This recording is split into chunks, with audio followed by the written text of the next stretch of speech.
ভাইরা আমার, কোরআন মাজিদকে সামনে রেখে, দয়ার নবীর হাদিস পাককে সামনে রেখে দুই একটি কথা আলোচনা।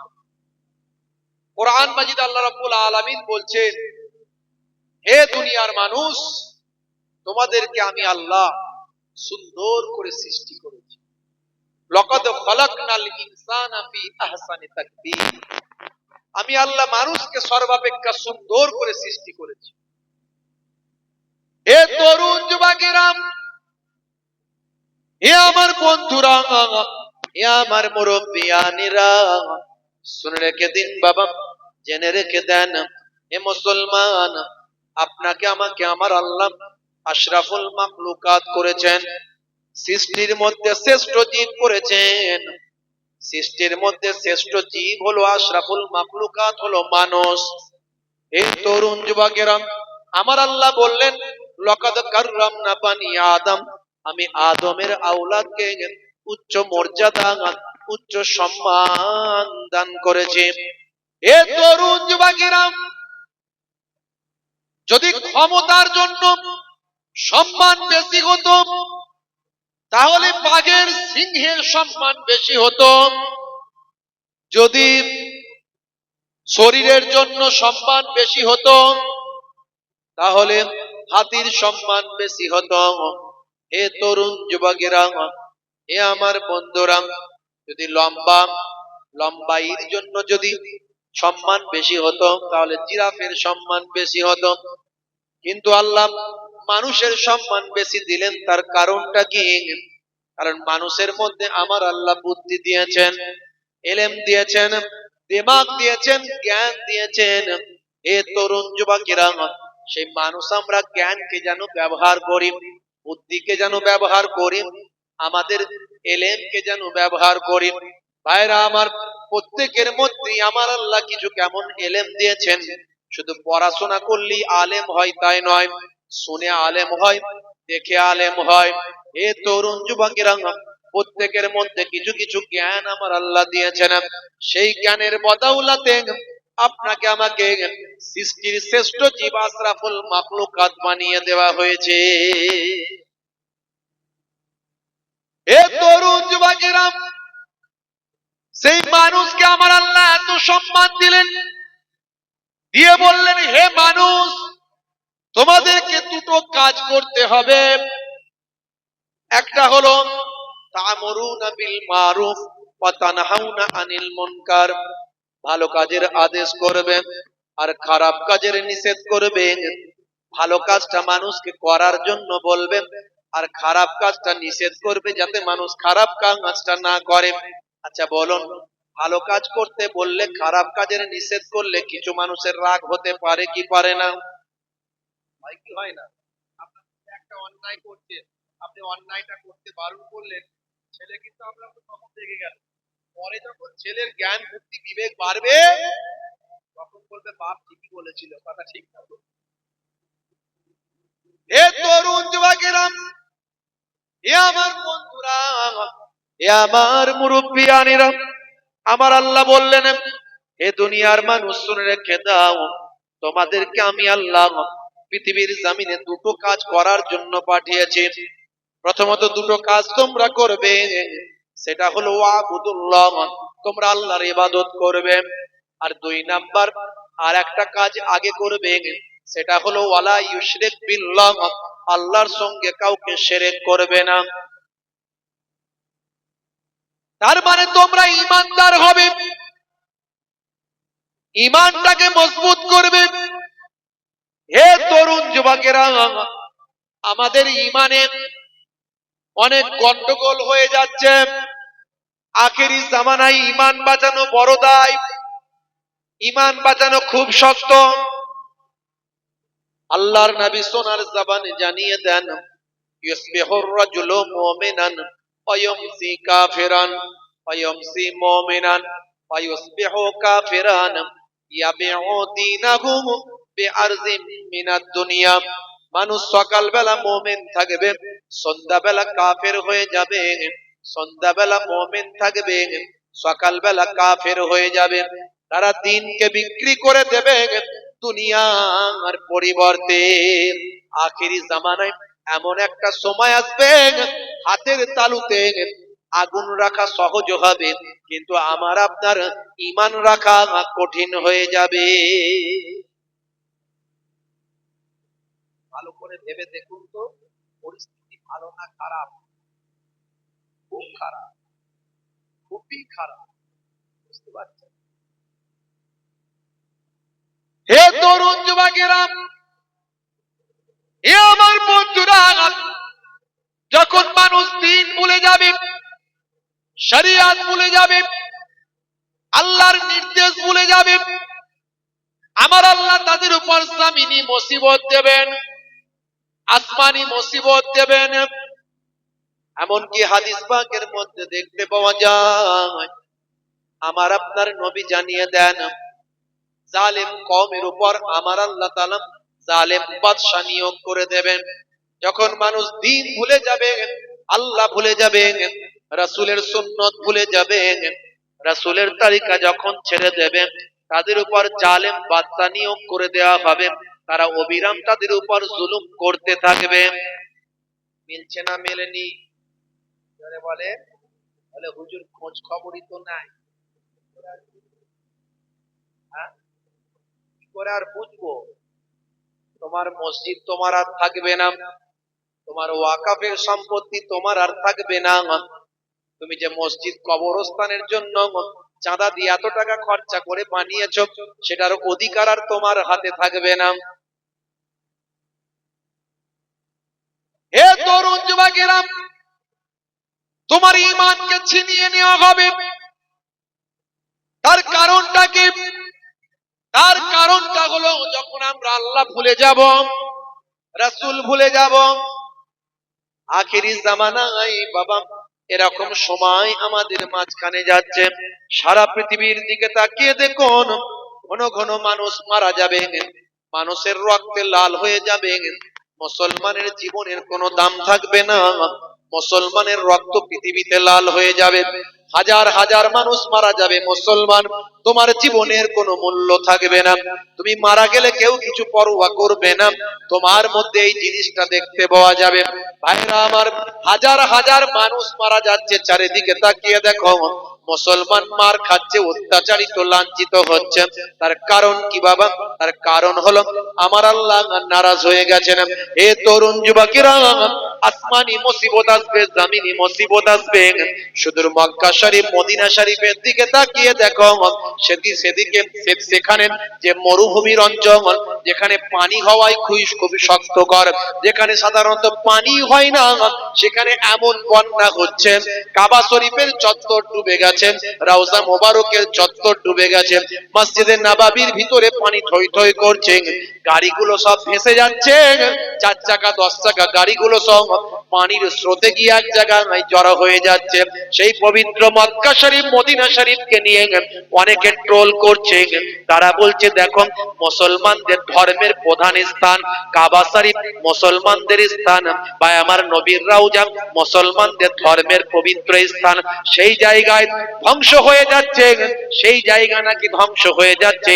আমি বলি ধ্বংস হয়নি, আল্লাহর কাবা কোনোদিন ধ্বংস হবে না, নবীর রওজা পৃথিবীর জমিন থেকে কোনোদিন ধ্বংস হবে না।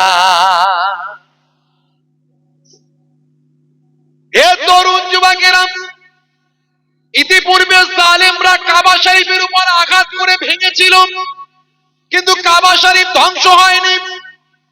ইতিপূর্বে জালেমরা মসজিদের নববীতে ঘোড়া বেঁধে ঘোড়ার আস্তাবল করেছিল, কিন্তু মসজিদের নববী ধ্বংস হয়নি। আজকে তো আল্লাহর পক্ষ থেকে বন্যা হয়েছে, তার কারণটা হলো আজকে আরব সরকারের কৃতকর্মের ফলটা আমার আল্লাহ দিচ্ছেন। হে তরুণ যুবকেরা, হে আমার বন্ধুরা, আমার আল্লাহ তাআলা আরব সরকারের কৃতকর্মের ফল তাদের উপর বর্ষণ করছেন। আমি বলছি, আরব সরকার যে অন্যায়গুলো করছে, সেই অন্যায়গুলোর ফলে আমার আল্লাহ নারাজ। এর কারণে যেখানে মরুর দেশ, মরুভূমি অঞ্চল, যেখানে পানি সাধারণত হয়নি, সেই জায়গাকে আমার আল্লাহ বন্যা দিয়ে ডুবিয়ে দিচ্ছেন। তার কারণ কি? হে তরুণ যুবকেরা, এই মরুর দেশগুলোতে পানির সংখ্যা তেমন নাই, পানি সাধারণত হয় না, তাদেরকে ভাই আমার কৃত্রিম পানির ব্যবস্থা করতে হয়। মেঘ তৈরি করে তারা মেঘের উপর কেমিক্যাল ছড়িয়ে প্লেনে করে, হেলিকপ্টারে করে, প্লেনে করে ভাই আমার মেঘের উপর উঠে যায়। মেঘের উপর উঠে গিয়ে তারা সেখানে কেমিক্যাল দেয়, কেমিক্যাল দেওয়ার পরে মেঘ থেকে বৃষ্টি বর্ষণ হয়। এইভাবে দিলে নিজেরা চেষ্টা করে পানি নামিয়ে নিয়ে আসে। আমার আল্লাহ নারাজ হয়ে গেছেন বাবা, সেই মরুর দেশের উপর নারাজ হয়েছেন। এর আগে ভাই আমার দুবাইয়ের উপর আপনারা দেখেছেন বন্যা হয়েছে, দুবাই ডুবে গিয়েছিল। ভাই তরুণ যুবকেরা, এ আমার বন্ধুরা, আজকে সৌদি আরবের অবস্থা তাই। এ জওয়ান যুবকেরা যারা বলছো মুসলমানদের পবিত্র নগরীর অবস্থা কেন এমন, তাদের আল্লাহ কি দেখছে না? আমি বলবো নেপাল কেন আজকে মাটির তলায় চলে গেল? নেপালে বারবার যে ভূমিকম্প হয়েছে, কয়েকদিন আগে এত বড় ভূমিকম্প হয়েছে, শত শত মানুষ নেপালে মারা গেছে। নেপাল তো মুসলমানদের ধর্মস্থান নাই। এ তরুণ যুবকেরা, এ আমার বন্ধুরা, এ আমার মুরব্বিয়ানেরা, এই ভারতবর্ষের জমিনে আইলা লাইলা হয়েছিল না হয়নি? সুনামি হয়েছিল না হয়নি? করোনা হয়েছিল না হয়নি? এ জওয়ান যুবকেরা, এ আমার বন্ধুরা, এখন আমেরিকার দিকে তাকিয়ে দেখো, আমেরিকায় দাবানল চলছে। শত শত মানুষ, শত শত মানুষ, হাজার হাজার মানুষ ঘর বাড়ি ছেড়ে পালিয়ে যাচ্ছে। মাইলের পর মাইল, ভাই আমার কিলোমিটারের পর কিলোমিটার জঙ্গলগুলোতে দাবানলের আগুন ছড়িয়ে পড়েছে।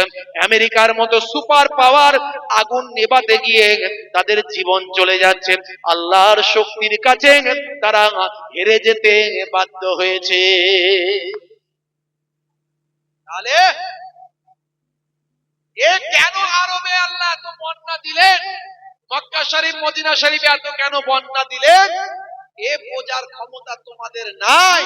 যদি তোমার মধ্যে কোরআনের জ্ঞান থাকে, হাদিসের জ্ঞান থাকে, তুমি বুঝতে পারবে।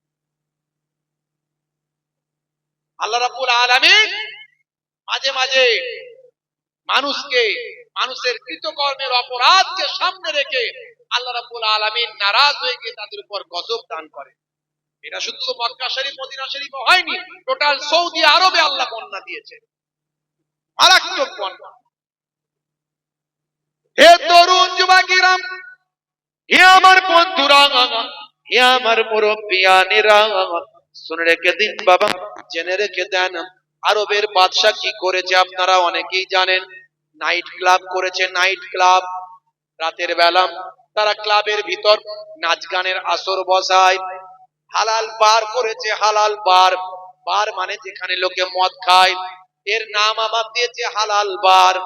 এ তরুণ যুবকেরা, এইরকম জঘন্য অপরাধগুলো আজকে আরব সরকারের দ্বারাই তৈরি হচ্ছে। পাশ্চাত্যের মানুষদের খুশি করার জন্য, আমেরিকা ব্রিটেনদের সহযোগিতা করার জন্য, তাদের সঙ্গে ব্যবসা আদান প্রদান করার জন্য ইসলামের নীতি নৈতিকতা আদর্শকে তারা ভুলে গিয়েছে। শুধু তাই নয়, আরব সরকার ভাই আমার দোস্ত আমার, আজকে তারা ভাই আমার বীজ তৈরি করেছে গোয়ার মতো, যেখানে পুরুষ আর নারী একসঙ্গে গোসল করবে, স্নান করবে ওই আরব সাগরের পাড়ে গিয়ে। শুধু তাই নয়, অল্প কিছুদিন আগে তারা হ্যালোইন তৈরি করেছে, যে হ্যালোইনের মাধ্যমে ভাই আমার খ্রিস্টান জাতির কাছে বার্তা দেওয়ার চেষ্টা করেছে। খ্রিস্টানদের একটা বড় উৎসব হলো হ্যালোইন, যাতে তাদের আত্মা মৃত্যুর পরে আবার তাদের কাছে ফিরে না আসে, তাদেরকে ভয় না পাওয়ায়, এই যাতে ভয় না পাওয়াতে পারে, এই আত্মাদের মতো তারা ভৌতিক কাজকর্ম করে। যে ভাই আমার মাঠে ভূত, গাছে ভূত, পানিতে ভূত, ডাঙাতে ভূত, গেছো ভূত, মোটা ভূত, রোগা ভূত, পাতলা ভূত, এইভাবে ভূতের মতো সেজে তারা হ্যালোইন করে। যে হ্যালোইনটা আজকে আরব সরকার করে দেখিয়েছে, নাউজুবিল্লাহ। হে তরুণ যুবকেরা, হে আমার বন্ধুরা, শুধু তাই নয়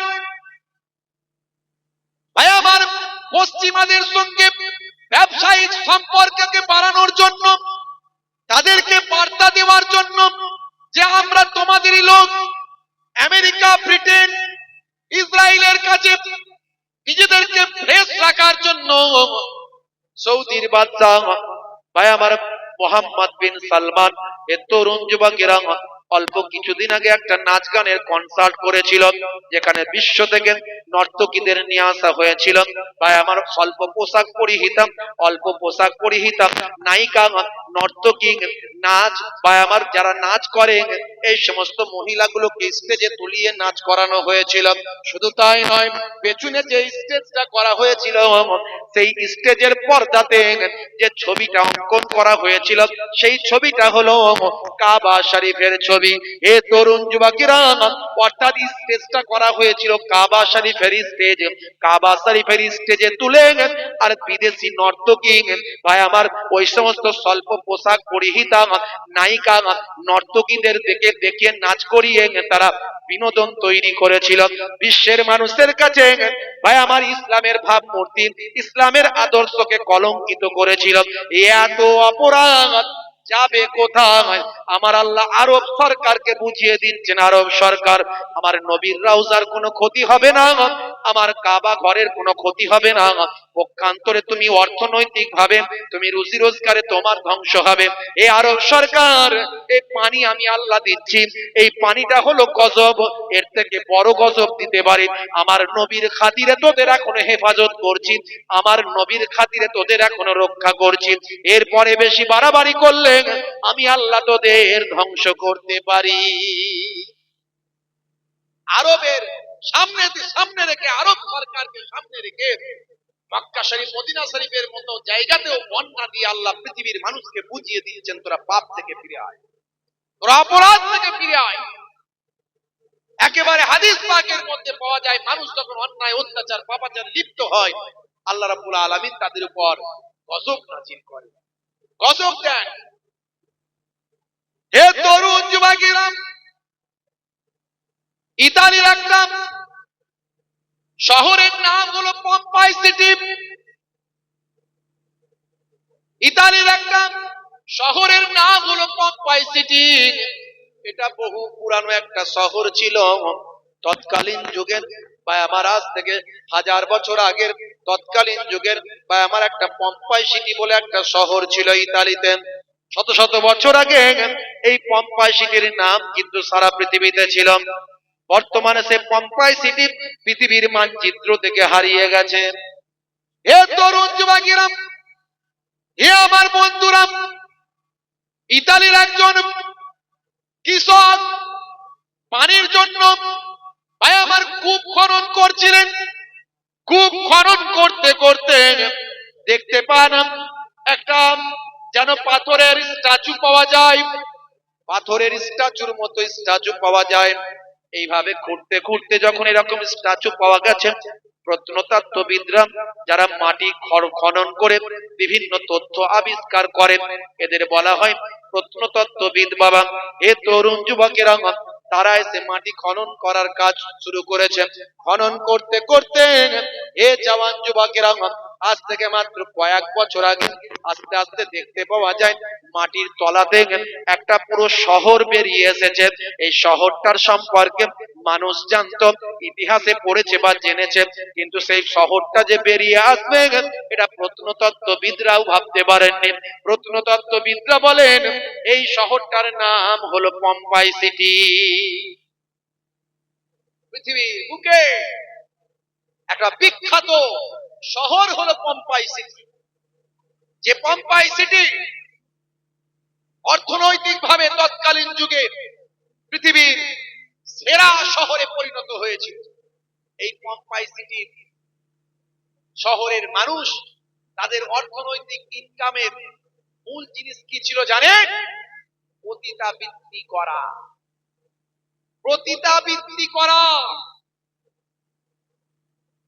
পতিতাবৃত্তি মানে অনেকে হয়তো বুঝতে পারছেন না বিষয়টা কি। তার মানে জেনা ব্যভিচারের মধ্যে দিয়ে তাদের অর্থের ইনকাম করা। আর এই ইনকামে পৃথিবীর 1 নাম্বার ধনী শহরে তারা পরিণত হয়েছিল। ভাই আমার, প্রতিবেদনে বলা হয়েছে, ইতিহাস বলছে বড় বড় ধনী লোকেদের বাড়িতেও পতিতাবৃত্তির জন্য আলাদা জায়গা করা থাকতো। ধনী লোকেদের বাড়ির মহিলারাও পুরুষেরাও পতিতাবৃত্তির সঙ্গে যুক্ত ছিল। এই রকম পরিস্থিতি ভাই আমার এই পম্পায় শিখছে। হে তরুণ যুবকেরা, এ আমার বন্ধুরা, শুনে রেখে দিন বাবা, জেনে রেখে দেন। হে মুসলমান, পাপ থেকে বাঁচুন, অন্যায় থেকে বাঁচুন। আমার আল্লাহ বলেন ভালো কাজের আদেশ করো, খারাপ কাজের নিষেধ করো। এ দুনিয়ার মানুষ শুনে রেখে দাও, তোমরা ঈমানদার হয়ে যাও, আল্লাহর ইবাদতটা করো। যদি ইবাদতটা করতে পারো, ঈমানদার যদি হতে পারো, আমার আল্লাহ কি বলছেন শোনো, ইন্নাল্লাযীনা আমানু ওয়া আমিলুস সালিহাত কানাত লাহুম জান্নাতুল ফিরদাউসে নুজুলা। ওই সমস্ত আমার বান্দা বান্দিরা যারা ঈমানটা এনেছে, সেই মতো আমলটা করেছেন, যারা ঈমান এনেছে এবং আমলটা করেছেন, ঈমানদার হওয়া সত্ত্বেও আমলওয়ালা হয়েছে, আমি আল্লাহ বলি তাদের জন্য আমার দয়ার জান্নাত, জান্নাতুল ফিরদাউস দান করে দিলাম। হবে না? জোরে হবে না? হে তরুণ যুবকেরা, এই পতিতাবৃত্তি তারা করত পম্পাই সিটিতে। ভাইরা আমার, তরুণ যুবকেরা আমার, এই পম্পাই সিটি তৎকালীন যুগের শহরগুলোর মধ্যে অর্থনৈতিক ভাবে শ্রেষ্ঠ শহরে পরিণত হয়েছিল।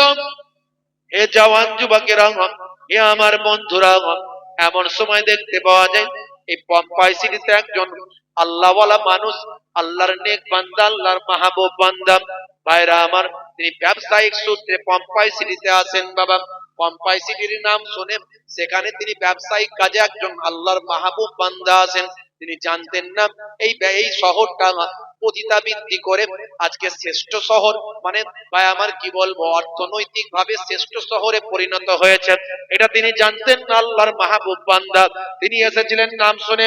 পম্পাই সিটিতে অনেক বড় ব্যবসা হয়, ব্যবসার ক্ষেত্রে বড় শহর হলো পম্পাই সিটি।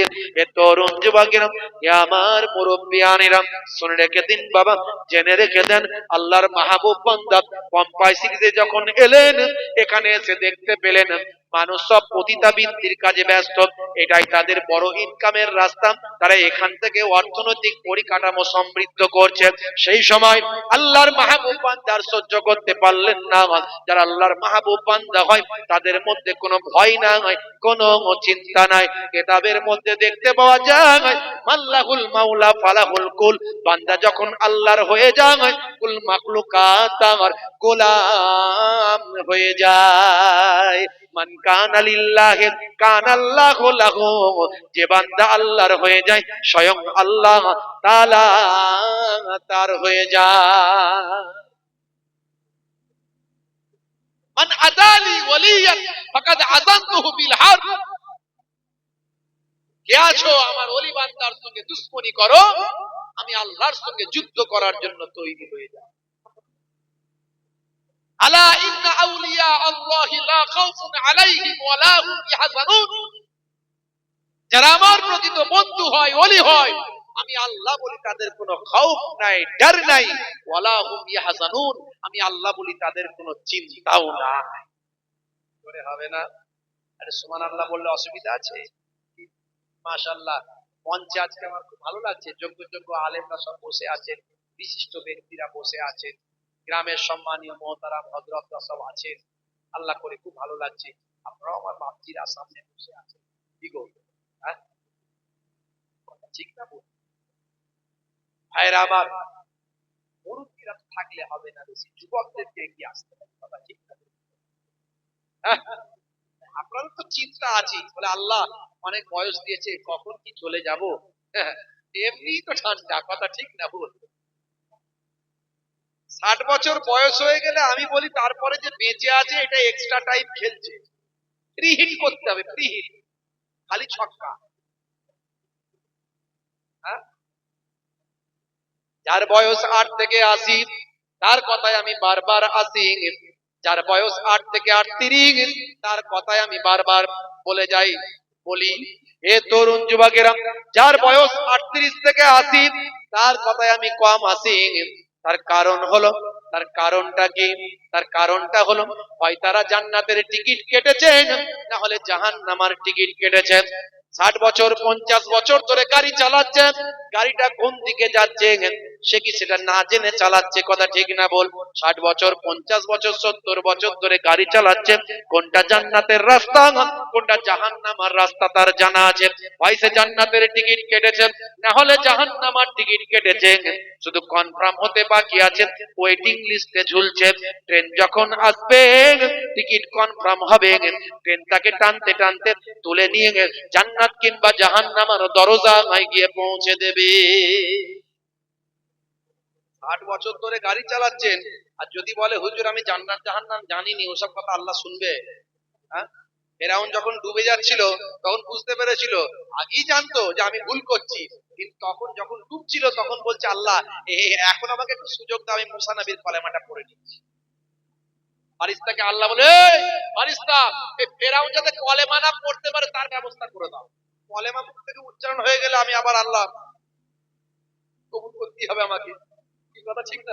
সূত্রে পড়ে গেলে তো মানতে হবে আল্লাহকে, কলেমা পড়তে যেতে হবে না।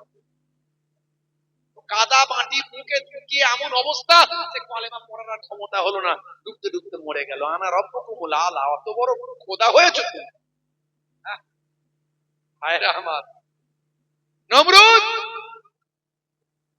নমরুদ ভাই আমার আল্লাহকে গুলি করবে, আল্লাহকে মেরে ফেলবে। আল্লাহ বললো একটা মাছ জবাই করে মাছ কেটে তার রক্ত দিয়ে নমরুদের তীরে লাগিয়ে তার কাছে ফেলে দাও। তার কাছে ফেলে দেয়া হলো। অনেক ঘটনা আমি নমরুদের ওয়াজ করেছি, আপনারা এই মোবাইলে ইন্টারনেটে গেলেই পাবেন। আমার 20-25 হাজার বক্তব্য আছে, একটা দুটো নয়, 20-25 হাজার বক্তব্য আছে। আমি অনেক বলার চেষ্টা করেছি, বিজ্ঞান ভার্সেস ইসলাম অনেক তুলে ধরার চেষ্টা করেছি, আর বেশি কথা বলবো না। ভাইরা আমার, নমরুদ মনে মনে করেছিল যে আমি আল্লাহকে মেরে ফেলেছি। ইব্রাহিম নবীর সঙ্গে চ্যালেঞ্জ করেছিল। ইব্রাহিম বলে, আল্লাহ আর আমি সহ্য করতে পারিনি, তার বড় বড় কথা আর আমি সহ্য করতে পারি। আল্লাহ বলে, হে ইব্রাহিম চিন্তা করো না, আমি আমার বাহিনী পাঠিয়ে দিচ্ছি। নমরুদ বলছে, আমি রেডি, আমার দেশের বাহিনীও আছে, অন্য দেশ থেকে ভাড়া করে নিয়ে এসেছি। তোমার আল্লাহ সৈন্য কই? আমি আমার সৈন্য নিয়ে রেডি হয়ে যাচ্ছি। নমরুদ যখন বলছে, ইব্রাহিম নবী বলছে, দাঁড়াও না রে ভাই, আসছে আমার আল্লাহ সৈন্য আসছে। আকাশটা কালো হয়ে গেছে, কই তোমার আল্লাহ সৈন্য? ওই তো কি আসছে? আকাশ থেকে মশা আসছে, মশা। বুঝতে পারছি, যাকে কামড়ায় তার সারা শরীরটা ধ্বংস হয়ে যায়। বুঝতে পারছি, একটা কানা কুড়া মশা বললো, আল্লাহ আমি একে শেষ করবো, এত বড় বিয়াদব, তোমার সঙ্গে যুদ্ধ করে, আমি একে শেষ করবো। কানা কোড়া মশা নাক দিয়ে ঢুকে মগজ ফগজ সব খেয়ে 12টা বাজিয়ে দিল। গুপ গাপ করে মারলে একটু ঠান্ডা থাকে, মারতে মারতে মারতে মারতে শেষ, মাথায় ঢুকতে ঢুকতে শেষ। কেউ আসবে আপনাদের জানা? হায়রে আমার, আল্লাহর মাহবুব বান্দা যারা হয়ে যায় তাদের আল্লাহ বলছেন কোনো ভয় নাই। ইয়া আইয়ুহাল্লাযীনা আমানু, হে বিশ্বাসী বান্দারা, ইয়া আইয়ুহাল্লাযীনা আমানু তাকুল্লাহ ওয়া কুনু মা'আস সাদিকিন, তোমরা সত্যবাদীদের সঙ্গী হয়ে যাও। আমি আল্লাহকে ভয় করো, আল্লাহওয়ালা মানুষদের সঙ্গে থাকো, আল্লাহ নেক মানুষদের সঙ্গে থাকো। হে তরুণ যুবকেরা, হে আমার বন্ধুরা, শুনে রেখে দিন বাবা, জেনে রেখে দেন, হে মুসলমান, আল্লাহর মাহবুব বান্দা তখন তাদেরকে বললেন, হে পম্পাই সিটির মানুষেরা, তোমরা যে অন্যায়টা করছো এটা জঘন্য অপরাধ করছো বাবা, হেদায়েত হয়ে যাও। আমি তোমাদের কাছে এখানে এসেছিলাম ব্যবসায়িক সূত্রে, কিন্তু তোমাদের কাজ কর্ম দেখে আমার ঘেন্না হচ্ছে। তোমরা যে অন্যায় কাজে লিপ্ত আছে, তোমাদের যে অর্থ, সে অর্থের উপার্জন যেখান থেকে হচ্ছে, আজকে তোমরা এই পম্পাই সিটি এত ধন দৌলতের শহর হয়েছে, তার অন্যায়টা উৎসটা সবটাই তো হারাম পথে অর্জন হয়েছে। তোমরা যে অন্যায় কাজগুলো করছো এটা বন্ধ করো, আমার আল্লাহ তোমাদের উপর গজব দেবে বাবা, আমার আল্লাহ নারাজ হয়ে যাবে। হে পম্পাই সিটির মানুষ, তোমরা ধ্বংস হয়ে যাবে বাবা, এটা করো না, অপরাধ করো না, তোমরা অন্যায় থেকে বিরত হও। হে তরুণ যুবকেরা, হে আমার বন্ধুরা, শুনে রেখে দিন বাবা, জেনে রেখে দেন, হে মুসলমান, একটুখানি লক্ষ্য করুন, এমন সময় পম্পাই সিটির মানুষেরা আল্লাহর ওলিকে চিনল না, আল্লাহর ওলির কথাকে গুরুত্ব দিল না, আল্লাহর ওলির সঙ্গে মজাক করতে লাগলো, পরিহাস করতে লাগলো, ঠাট্টা বিদ্রুপ করতে লাগলো। আল্লাহর ওলির কাছে অর্ধলঙ্গ মহিলাদের পাঠিয়ে দিল, তার আল্লাহর ওলির সঙ্গে তারা যেন খারাপ আচরণ করে। আল্লাহর ওলি তওবা করে লা হাওলা ওয়ালা কুওয়াতা পড়ে তাদের কাছ থেকে কোন রকমে পালিয়ে বাঁচার চেষ্টা করলেন। বড় অপমানিত হলেন, বড় লজ্জিত হলেন। আল্লাহর ওলি ইস্তেগফার করলেন, আল্লাহর দরবারে সিজদায় গিয়ে পম্পাই সিটির মানুষদের জন্য বদদুয়া করে দিলেন। আল্লাহর ওলির বদদুয়া আল্লাহর দরবারে আরশের জমিনে কবুল হয়ে যায়।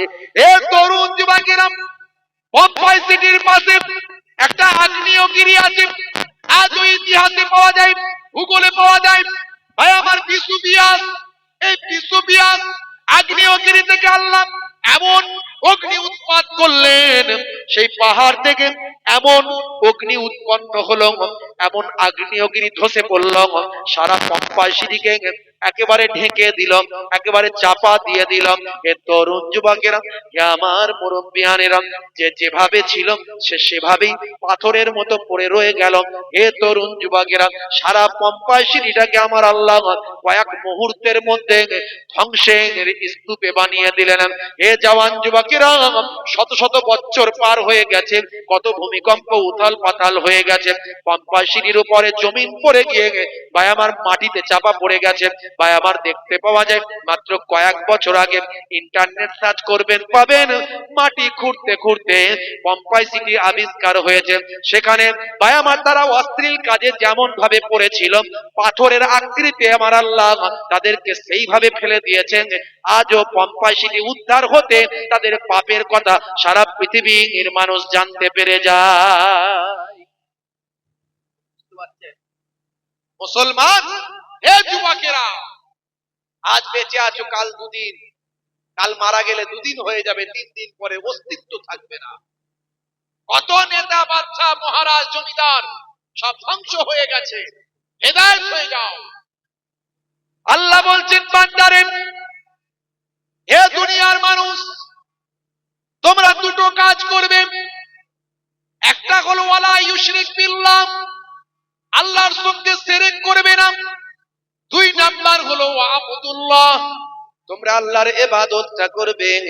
যদি তোমরা আল্লাহর ইবাদতটা করো, আল্লাহর সঙ্গে যদি শরীক না করো, ঈমানদার যদি হয়ে যাও, ঈমানওয়ালা যদি হয়ে যাও, ভাইয়ার আমার তরুণ যুবকেরা, ওয়ালা ইউশরিক বিল্লাহ, আল্লাহর সঙ্গে শিরক করবে না, তার মানে ঈমানদার হয়ে যাবে, আল্লাহকে এক বলে বিশ্বাস করবে, সমস্ত নবীদের পয়গম্বরদের মানবে, বিশ্বাস করবে, সমস্ত আসমানি কিতাবগুলোকে বিশ্বাস করবে, ওয়া কুতুবিহি ওয়া রুসুলিহি ওয়াল ইয়াউমিল আখির, কিয়ামতের দিন, বিচারের দিন যে হবে, বিচারের দিন যে আমার আপনার হবে কি হবে না? বলেন, বিচারের দিন হবে না হবে না? আর দুনিয়াও মাযরাআতুল আখিরাহ, দুনিয়া হলো পরকালের শস্য ক্ষেত্র। বুঝতে পারছেন? দুনিয়া হলো পরকালের শস্য ক্ষেত্র, যেমন কাজ করবে তার ফলটা আল্লাহ দেবে। হে তরুণ যুবকেরা, আমার আল্লাহ আপনার আমার কাছে দুটো ফারিস্তা পাঠিয়েছেন, সিসিটিভি ক্যামেরা নিয়ে বসে আছে, একটুও মিস যাবে না, একটুও মিস যাবে না। এই যে আপনারা এখানে বসে আছেন, এটা কিন্তু সিসিটিভি ক্যামেরায় উঠে যাচ্ছে। আমার আল্লাহ কোরআন মাজিদে জানিয়ে দেন, কিরামান কাতিবিনা ইয়ালামুনা মা তাফআলুন, কিরামান কাতিবিন জানেন আপনারা যা করছেন। এ দুনিয়ার বান্দারা, তোমরা যা করো, কিরামান কাতিবিন সব জানেন, সব তারা লিপিবদ্ধ করছেন, লিপিবদ্ধ করছেন। 2 কাঁধের 2 ফেরেশতা, তারা সিসিটিভি ক্যামেরা নিয়ে বসে আছেন, একটুও মিস যাবে না। হে তরুণ যুবকেরা, হে জওয়ান যুবকেরা, হে আমার বন্ধুরা, শুনে রেখে দিন বাবা, জেনে রেখে দেন, আপনি কি করছেন? জান্নাতের বাগান হয়েছিল, আলেম ওলামারা এসেছিল, হুজুররা এসেছিল। হে তরুণ যুবকেরা, তারা হেদায়েতের কথাটা বলেছিল, আপনি শুনেছিলেন কি শোনেননি? আপনি গ্রহণ করেছিলেন কি করেননি? আপনি সেই সময় কি কাজ করেছিলেন সব কিন্তু কিরামান কাতিবিন লিপিবদ্ধ করছেন। আমার আল্লাহ আপনার আমার অন্তরের খবর জানে কি জানে না? জোরে বলেন, জোরে বলেন। ইন্নাহু আলিমুম বিযাতিস সুদূর। জোরে হবে না? दरवाजे बंद करके गुनाह क्यों करता है, दरवाजे बंद करके गुनाह क्यों करता है, तन्हाई में देखने वाला अल्लाह है। কে দেখতে পাচ্ছেন? এবার কে? আল্লাহ তাআলা সব খবর রাখছেন, আপনার অন্তরের খবর। আপনি জলসায় কেন এসেছেন? একবারও মজলিসে ঢুকলেন না, সোজা ওই পাড়া থেকে বাইক নিয়ে চলে এলেন, এসে মেলায় ঢুকলেন, মেলায় একটু আনন্দ ফুর্তি করে হই হাই করে ইমাতো মাথা ঘুরে খেয়ে দিয়ে কিনে কাটে বাজার বাড়ি চলে গেলেন। আপনার আসতে কে বলেছিল? কিসের জন্য এলেন? গুনাহ করতে এলেন? ঠিক না? রাগ করছেন আমার কথায়? হে তরুণ যুবকেরা, হে আমার বন্ধুরা, শুনে রেখে দিন বাবা, জেনে রেখে দেন। হে মুসলমান, আল্লাহ বললেন বান্দারে, ইমানদার হয়েছো তুমি, তুমি কিয়ামতের দিন বিশ্বাস করেছো, ওয়াল কদরে খাইরিহি ওয়া শাররিহি মিনাল্লাহি তাআলা, ভাগ্যে ভালো মন্দ যা কিছু হয় সব আল্লাহর কাছ থেকে হয়, এটা তুমি বিশ্বাস করেছো। হে জওয়ান যুবকেরা, হে আমার মুরব্বিয়ানেরা, শুনে রেখে দিন বাবা, জেনে রেখে দেন, এত কিছু তুমি বিশ্বাস করেছো, এবার তুমি আমল ইবাদতটা কি করেছো? ইবাদতটা কি তুমি করেছো? আমি আল্লাহ তোমাকে ইবাদতের জন্যই তো পৃথিবীতে পাঠিয়েছি। আমরা পৃথিবীর জমিনে এসেছি কিসের জন্য? ইবাদতের জন্য। আমার আল্লাহ বলছেন, মা খলাকতুল জিন্না ওয়াল ইনসা ইল্লা লিয়াবুদুন, আমি জিন জাতি এবং মনুষ্য জাতিকে কেবলমাত্র আমার ইবাদত বন্দেগী করার জন্য পাঠিয়েছি।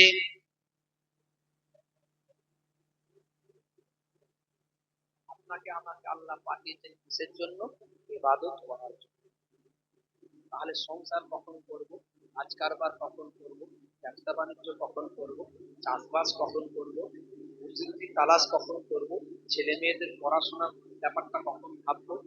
মনে রাখবেন, আমরা তো জানি ইবাদত মানে শুধু নামাজ, শুধু রোজা, শুধু হজ, শুধু যাকাত, তাই মনে হয় ইবাদত না। Your concept is wrong. আপনি ভুল কনসেপ্টের মধ্যে আছেন। আপনি খাবেন, শুবেন, বসবেন, হাঁটবেন, কথা বলবেন, মাথা আঁচড়াবেন, ঘুমাবেন, হ্যাঁ, ছোটদের স্নেহ করবেন, বড়দের সম্মান করবেন, পিতা মাতার সেবা করবেন, স্ত্রীর সঙ্গে প্রেমালাপ করবেন, সবটাই যদি নবিয়ানার তরিকায় হয়, সবটাই আপনার ইবাদতের মধ্যে গণ্য। জোরে বলুন সবে হয়। স্ত্রীর সঙ্গে প্রেম করবেন ইবাদত, হ্যাঁ, স্ত্রীর সঙ্গে প্রেম করবেন ইবাদত। আর অবৈধ মহিলার সঙ্গে প্রেম করলে কি হবে? ইবাদত হবে না, গুনাহ হবে? বলে যুবকেরা, মুসলমানের ছেলে, হ্যাঁ, নিজের ঘরের বউ রেখে দিয়ে অন্য জায়গায় প্রেম করে ঘুরে বেড়ায়, এমন ছেলেও আছে। মাঝে মাঝে আমাদের কাছে কান্নাকাটি করে, আব্বাজানের কাছে, দাদাজান পিন্নাগরি হুজুর, নানাজান প্রসিমের ছোট হুজুর, বুঝতে পারছি তাদের কাছে তো মানুষ মনের কথা বলে না, অনেক মহিলারাও এসে কান্নাকাটি করে। আমার নবীর কাছে মহিলারা চলে যেত, গিয়ে মনের দুঃখের কথা বলতো। একজন বৃদ্ধা মহিলা নবী পাকের কাছে গিয়ে বলছেন, ইয়া রাসূলুল্লাহ, ইয়া রাসূলুল্লাহ, আমি জান্নাতে যেতে পারবো? দেখছেন আমার নবীর দরবারটা কিরকম। হ্যাঁ, এখন মানুষ এমন ভাবে চলাফেরা করে যাতে করে তার সঙ্গে কথা না কেউ বলতে পারে। আমি হুজুর, আমাকে এমন ভাবে, ছোট হুজুরের নাতি, বিননগর হুজুরের পোতা, বাপরে বাপ, এত বড়, এত বড় হুজুরদের বাড়ির ছেলে আমি, আমাকে এমন ভাবে চলতে হবে যাতে লোক না সহজে কথা বলতে পারে, নাহলে ঘাড়ে উঠে পড়বে। বুঝতে পারছেন? হ্যাঁ, কি কথা ঠিক? আমি জমিদার সাহেব, আমি বড় ব্যবসায়ী, আমি ডাক্তার, আমি অমক, এমন ভাবে চলবে যাতে করে লোকে সহজে কথাই না বলতে পারে। মুখকে বাংলার 5 করে রেখে দাও, এমন মুখ মুখ বাঁকিয়ে বুঁকিয়ে থাকো, মুখের মধ্যে মিষ্টতা থাকবে না, একটা হাসি হাসি ভাব থাকবে না, একটা সরলতা থাকবে না, মুখ দেখলেই লোকে ভয় পাবে এমন ভয়ঙ্কর চেহারা করে রাখো। মুখ বাংলার 5। তাতেও যদি কাজ না হয়, মোটা গোঁপ রাখো, গোঁপ, মোটা গোঁপ রাখো, অন্তত লোকে গোঁপ থেকে ভয় পাবে। তাতেও যদি না হয়, গোঁপ পাকাও। কিছু লোক আছে না, গোঁপ পাকিয়ে ওপরে তোলে, ভয়ঙ্কর চেহারা, লোকে যেতে ভয় পায়, কথা বলতে ভয় পায়।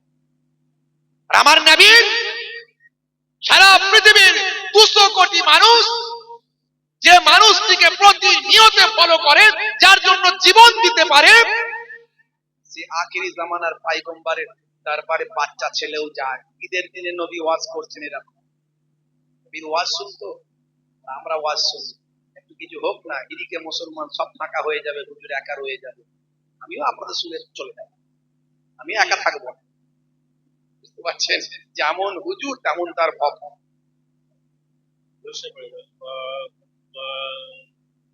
ভাইরা আমার, তরুণ যুবকেরা আমার, মুরব্বিয়ানেরা আমার, নবী ওয়াজ করতেন, সাহাবায়ে কেরামেরা এমন ওয়াজ শুনতেন, উড়ন্ত পাখিগুলো দয়ার নবীর সাহাবায়ে কেরামদের কাঁধে এসে বসতো, মাথায় এসে বসতো। পাখি বুঝতে পারতো না যে আমরা কোন মানুষের কাঁধে বসেছি, মানুষের পিঠে বসেছি, মানুষের মাথায় বসেছি। আর সাহাবীরাও বুঝতে পারতেন না যে আমাদের মাথাতে, আমাদের কাঁধেতে পাখি বসেছে। এমন ওয়াজ। আর আমরা ওয়াজ শুনে একটু ভাবুন তো, আমার এই বাপজি বাদাম খাচ্ছেন বসে বসে, কি করবেন? ওয়াজও শোনা হবে, খাওয়া খাওয়া হবে, রাগ করবেন না, আমি আপনাকে বলছি না, এটা অনেক জায়গাতেই হয়, বাদামও খায়, লজেন্স খায়, একটু মোবাইল ঘেটে নাই, রাগ করবে, আপনি খান, বয়স্ক মানুষ খান। তাই তো আমরা ওয়াজ শুনি, কথা বল ঠিক না? সকালবেলা জিজ্ঞাসা করে, হ্যাঁ গো বাবু, ছোট হুজুরের নাতি পীরনগর হুজুরের পোতা মহেবুল্লাহ হুসাইনি এসেছিল, কি ওয়াজ করলো? এত তো নাম ফাম শুনি বাবু, ওয়াজ তো করলো, আমার যাওয়ার ইচ্ছা ছিল, যেতে পারলাম না, কি ওয়াজ করলো একটু শোনাও তো। আর বলিস নি বাবু, ও যা ওয়াজ করলো, কোথায় কি কি সব শহর কি পম্পাই নাকি বললো, কি সব সিটিমিটি বললো, তারপরে আরো সব কি সব চারটে আয়াত মায়াত আয়াত টায়াত বললো, আরো কি সব বলে ব্যাখ্যা টাখ্যা বিজ্ঞান বিজ্ঞান দিয়ে বললো, বাবু পাতা ঝরে গেল বাবু, আমি খুব ভালো লেগেছে, খুব ভালো লেগেছে। বললো ভালো না রে ভাই, আমি তো যেতে পারিনি, আমাকে একটুখানি শোনাও। কিছুক্ষণ চাপাচাপি করার পর খোদার কসম, ওই যেখানকার কথা সেখানে ছেড়ে রেখে দিয়ে চলে এসেছি, একটুও মনে নেই। কথা ঠিক না? আল্লাহর নবী সাহাবায়ে কেরামরা ওয়াজ শুনছেন, নবী ওয়াজ করছেন, একটা বাচ্চা ছেলে ঈদের দিনে চোখ ভরা পানি, বুক ভরা বেদনা, নাক দিয়ে সর্দি, চোখ দিয়ে পানি, গাটা ময়লা হয়ে আছে, পোশাকটা ছেঁড়া ফাটা, কাঁদতে কাঁদতে। আমি হলে কি বলতাম, এই কমিটির ছেলে কে আছে, এই বাচ্চাটাকে নিয়ে যাও তো, দেখো কি হচ্ছে। তাই সাধারণত সহজ সরল একটা মানুষের কাজ হবে, কিন্তু নবী তো এক্সেপশন, নবী ব্যতিক্রম। আল্লাহর নবী তো ব্যতিক্রম, নবী এক্সেপশন। তাহলে আমাদের মতো কি করে হবে? मौलवी कहता है नबी हम कैसा है, क्यों भाई? हमारा भी हाथ है, हमारा भी मुंह है, हम भी खाते हैं, हम भी पीते हैं, हम भी सोते हैं, हमारा भी बीवी बच्चों है। मौलवी कहता है नबी हम जैसा है, मैं कहता हूं मौलवी, मौलवी तू सूद वाले नबी, दूध वाले तू, खाक वाले नबी, नूर वाले तू अगर मीठा पानी में थूके तो पानी गंदा हो जाता है, नबी अगर गंदा पानी में थूके तो पानी मीठा हो जाता है। तू अगर अपना दोस्त से मिलने जाए तो वो मुलाकात है, नबी अगर अपना महबूब से मिलने जाए तो वो मेराज है। कहा मौलवी, कहा नबी? मौलवी कहता है नबी हम जैसा है। आखिरी जमानाয় কত রকমের দলমত, কত রকমের মৌলবী বেরিয়েছে, শুনলে মাথা খারাপ হয়ে যায়। হ্যাঁ, একটা মৌলবী এই মোবাইল ইউনিভার্সিটি থেকে পড়াশোনা করেছে, নাম শুনেছেন? Mobile university. বাপের কালে কোনোদিন নাম শোনেননি মনে হচ্ছে আপনারা, মোবাইল ইউনিভার্সিটি। হ্যাঁ, মোবাইল ইউনিভার্সিটি থেকে পড়াশোনা করেছে। তাকে জিজ্ঞাসা করা হচ্ছে আপনি কি মাদ্রাসায় পড়াশোনা করেছেন? বলছে এই মাদ্রাসায় পড়িনি, আমি আমি ইতিহাস নিয়ে পড়েছি। বিরাট বড় পণ্ডিত, সমস্ত আলেম মওলানাদের শুধু ভুল হয়। সব আলেম যারা টাইটেল করেছে, যারা বড় বড় ইউনিভার্সিটি থেকে পড়াশোনা করে এসেছে, যারা জামিয়া আজহার থেকে পড়েছে, যারা নাদওয়াতুল উলামা থেকে পড়েছে, যারা জামিয়া মিলিয়া থেকে পড়েছে, তাদের ভুল ধরে। ভুল ধরতে গিয়ে আমার কাছে আছে, শোনাতে গেলে আপনারা সবাই হয়তো সেভাবে বুঝতে পারবেন না, পরিবেশটা সেরকম নাই না, শুনিয়ে দিতাম মোবাইলে, অনেক বক্তব্য আছে। বলছে যে তোমরা যে একসঙ্গে দোয়া করো, আমরা যে একসঙ্গে মোনাজাত করি, ইমাম সাহেব নামাজ পড়ে দোয়া চাই, সবাই আল্লাহু আমিন বলি, তাই তো নাকি? আল্লাহ কবুল করেন। ইমাম সাহেব দোয়া চাই, রব্বানা যালামনা আনফুসানা ওয়া ইল্লাম তাগফির লানা ওয়া তারহামনা লানাকুনান্না মিনাল খাসিরিন, তাই তো? ও মানে করছে, ও তো মোবাইল ইউনিভার্সিটির পণ্ডিত, ও তো মাদ্রাসায় পড়ে না, মানে করছে। বলছে এখানে ইমাম সাহেব কি বলছে? রব্বানা যালামনা, আমি জুলুম করেছি, আনফুসানা, আমার নিজের নাফসের উপরে আমি জুলুম করেছি, আমার নিজের নাফসের উপরে। ও ওখানে ব্যাখ্যা করছে না, মানে করছে রব্বানা যালামনা আনফুসানা ওয়া ইল্লাম তাগফির লানা, হ্যাঁ, ওয়া তারহামনা, যদি তুমি ক্ষমা না করো, যদি তুমি আমাদের উপর রহম না করো, হ্যাঁ, তাহলে ক্ষতিগ্রস্তদের অন্তর্ভুক্ত হয়ে যাব। বলছে এখানে ইমাম সাহেব সেটা নিজের জন্য বলছে, আমি গুনাহ করেছি আমার নাফসের উপরে, যদি তুমি আমাকে ক্ষমা না করো, যদি তুমি রহম না করো, আমি ক্ষতিগ্রস্তদের অন্তর্ভুক্ত হয়ে যাব। এখানে মুসল্লিরা বলছে আমিন আমিন আমিন। যা হলো তো মৌলবীর হলো, যা হলো তো ইমাম সাহেবের হলো, মুসল্লির কি হলো? কথাটা বুঝতে পারলেন কি বলছি? বলছে মৌলী সাহেব দোয়া চাইছে, মৌলী সাহেব নিজে বলছে আমি গুনাহ করে ফেলেছি, আল্লাহ তুমি আমাকে ক্ষমা করে দাও, আর তোমরা বলছে আমিন আমিন। সে তো নিজের বাঁচলো, তোমাদের কি লাভ হলো? এটা হলো কোরআনের আয়াত। এই যে দোয়াটা, এটা কোরআনের আয়াত, আল্লাহ প্রদত্ত শিক্ষা উম্মতের জন্য। এই দোয়া সবাই চায়, মসজিদে চায়, জলসায় চায়। বলছি এ তো যা হলো ইমাম সাহেবের হলো, মানে যে হুজুর চাইছে, মৌলী সাহেব চাইছে, তার হলো, তোমাদের কি? তোমরা যে আমিন আমিন করছো। ও জানে না, ও তো এই মোবাইল ইউনিভার্সিটির পণ্ডিত, ওর সেই জ্ঞানটা নেয়।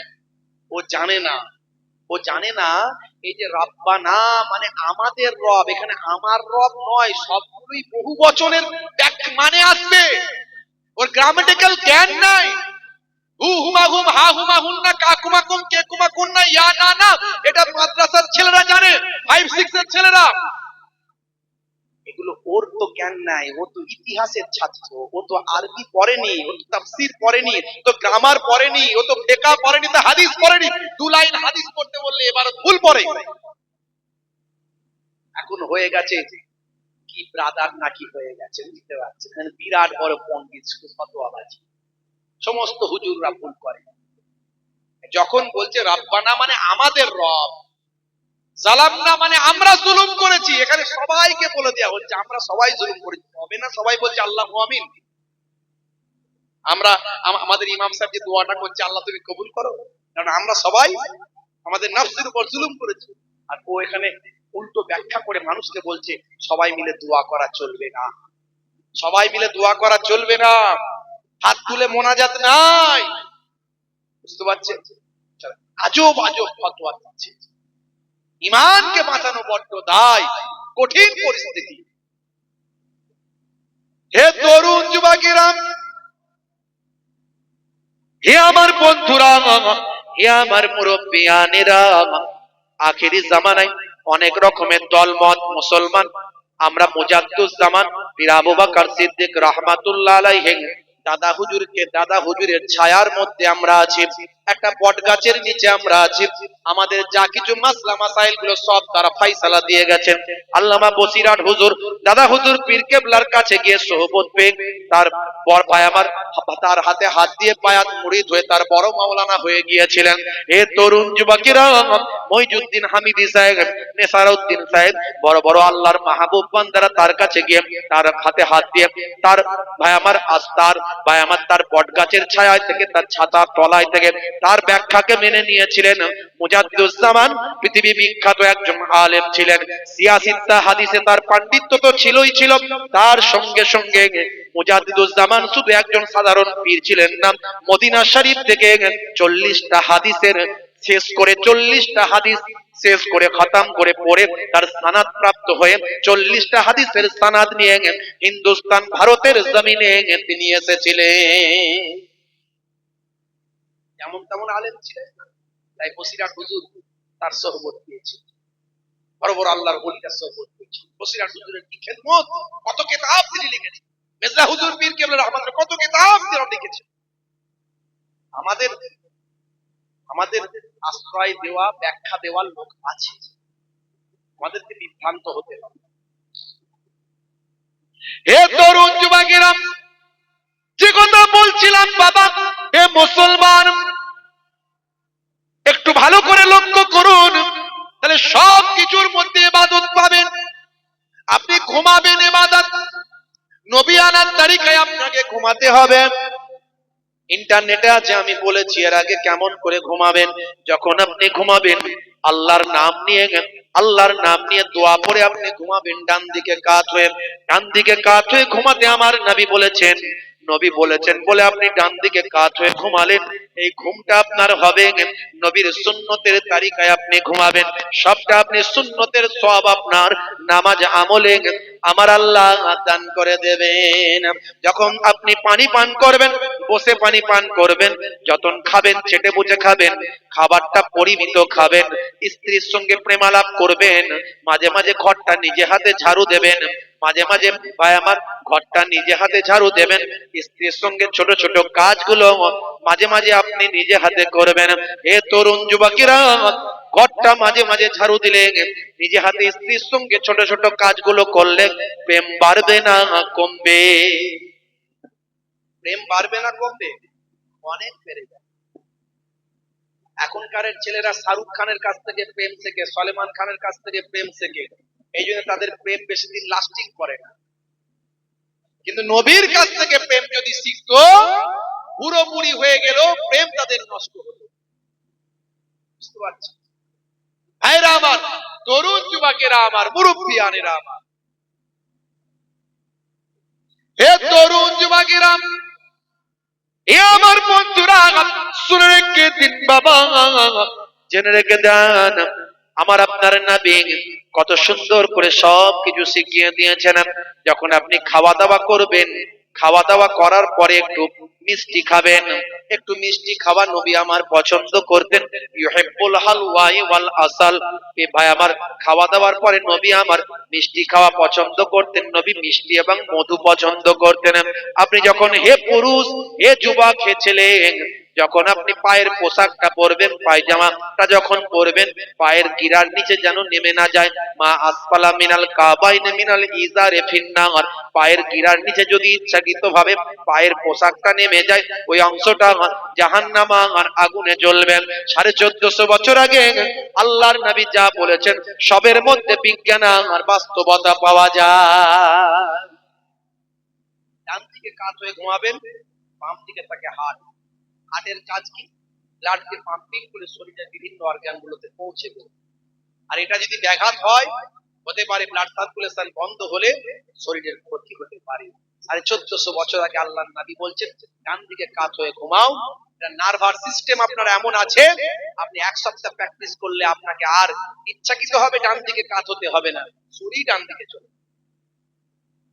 বসে পেচ্ছাপ করবেন, বসে পেচ্ছাপ করলে কি হবে ভাই আমার, শরীরের অবাঞ্ছিত বায়ুটা শরীর থেকে বেরিয়ে যাবে, ইউরিনাল ড্রামে সারা শরীরের প্রেসারটা পড়বে, স্মুথলি পুরো ইউরিনটা ক্লিয়ার হয়ে যাবে।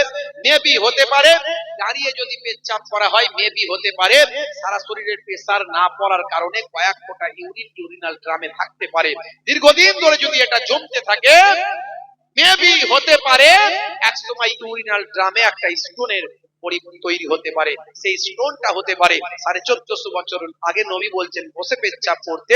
স্বাস্থ্য বিশেষজ্ঞরা আমার নবীর কথা কি গ্র্যান্ড করেছে, জোরে বলুন সুবহানাল্লাহ। যারা শাহরুখ খানের ভক্ত, 24 ঘন্টা প্যান্ট পরে, জিন্সের প্যান্ট পরে ঘুরে বেড়ায়, ওরা বসে পেচ্ছাপ করতে পারবে? পারবে? আজকালকার পোলা দেখো সঠিক পথে চলে না, পিতামাতা গুরুজনের কথা তারা শোনে না। চুলগুলো ছোট ছোট, প্যান্ট শার্ট আটো সাটো, সুজোরা পায়ে দিয়ে, পেছনে ব্যাগ নিয়ে, লাল লাল জুতো পায়ে, চোখে কালো চশমা, দুই চোখ মেলে খোঁজে বেদের মেয়ে জোসনা, গায়ে হাতে ট্যাটু আঁকা, হেঁটে চলে আঁকা বাঁকা। কাছে গেলে দেখা যায় সুস্থ ছেলে না, কাছে গেলে দেখা যায় সুস্থ ছেলে না, তিরঙ্গার দুর্গন্ধে টেকা যায় না, তিরঙ্গার দুর্গন্ধে টেকা যায় না। আজকালকার পোলা দেখো সঠিক পথে চলে না, পিতামাতা গুরুজনের কথা তারা শোনে না। মুসলমানের ছেলে নেশাখোর আছে না নাই? তিরঙ্গা, গুটকা, সিগারেট, বিড়ি, মাঝে মাঝে লাল পানিও চালাচ্ছে, আছে না না? ভালো চলছে ধান্দা, খাচ্ছে রজনীগন্ধা, কারবারে অশান্তি, চালাচ্ছে শান্তি। বুঝতে পারছেন? ভালো চলছে ধান্দা, খাচ্ছে রজনীগন্ধা, কারবারে অশান্তি, চালাচ্ছে শান্তি। কোন করবে কমল, খাচ্ছে ওরা বিমল। যেখানটা বসবে সেখানটা পুচ পুচ করে চষে দিয়ে বেরিয়ে যাবে। 12 বছর আর ঘাস জন্মা, জিভ ঠোঁট দাঁত সব চেনার উপায় নাই, সব এক হয়ে গেছে। কিছু কিছু ছেলে আছে দেখবে না করতে পারে না, এত তিরঙ্গা, গুটকা, জর্দা, খৈনি, হাবি জাবি সব খেয়ে খেয়ে খেয়ে খেয়ে জিভ ঠোঁট দাঁত করেছে। হুজুর তাকবীর দেয় না, আল্লাহু আকবার আস্তে করে বলে, বড় করে হাঁ করতে পারে। মুসলমান নেশামুক্ত জীবন যাপন করতে আল্লাহর নবী বলেছেন, কুল্লু মুসকিরিন হারাম, প্রত্যেক নেশা হলো হারাম। দেখছেন 1450 বছর আগে আল্লাহর নবী বলছেন নেশা করো না। আজকের যুগে স্বাস্থ্য বিশেষজ্ঞরা বলছেন যারা নেশা করে না তাদের লংজিভিটি, আয়ু বেড়ে যায়। এটা তাদের হিসাব। আমরা বলি আল্লাহ যতদিন বাঁচাবে ততদিন বাঁচবে, কথা ঠিক না? কিন্তু তাদের একটা হিসাবে তো আছে যে নেশামুক্ত জীবন যাপন করলে আয়ু বাড়ে, শরীর স্বাস্থ্য ভালো থাকে। এখনকার যুবকরা দেখবেন গেম খেলায় মস্ত, ওটা একটা মারাত্মক নেশা। সারাক্ষণ শুধু ফ্রি ফায়ার, পাবজি চলছে, গুলি করেই যাচ্ছে, গুলি করা আর শেষ হয় না। ঢিডি ঢিডি ঢিডি ঢিডি ঢিডি। কি রে ভাই, লোকে বলবে এত কেন গেম খেলছিস, তাই লোকের কথা শুনবে না। ওরা বাঁশ বাগানের ঝাড়ে, পুকুরের পাড়ে, নদীর ধারে 3-4 বন্ধু 5 জন মিলে এক কাঠে বসে অন্ধকারের ভিতরে রাত্রে 10টার সময় তো গুলি চালাচ্ছে। আবার রাত্রে যখন বিছানায় এসে খাওয়া দাওয়া ঠিক মতো নাই, ও খেলো কি না খেলো, বিছানায় কম্বলের ভিতরে গিয়ে সেখানেও সাউন্ড ফাউন্ড বন্ধ করে দিয়ে গুলি চালানো তার বন্ধ হয়।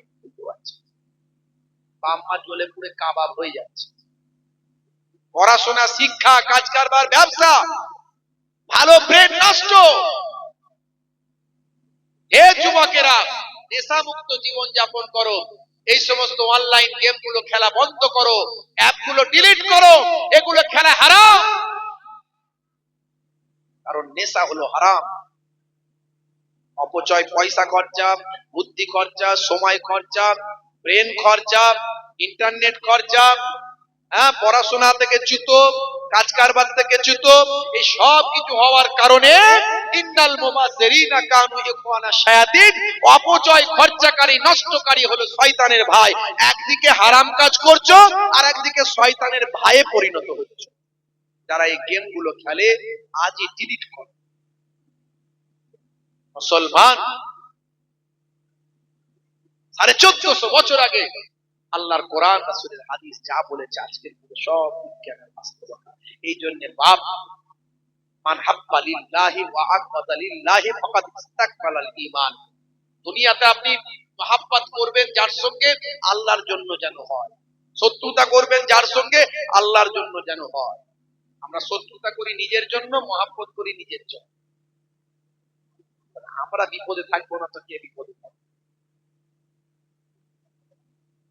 হে তরুণ যুবকেরা, হে আমার বন্ধুরা, শুনে রেখে দিন বাবা, আল্লাহর আলেম বান্দাদের সঙ্গে বন্ধুত্ব রাখুন, মুহাব্বত রাখুন, আল্লাহওয়ালা মানুষদের সঙ্গী হয়ে যান।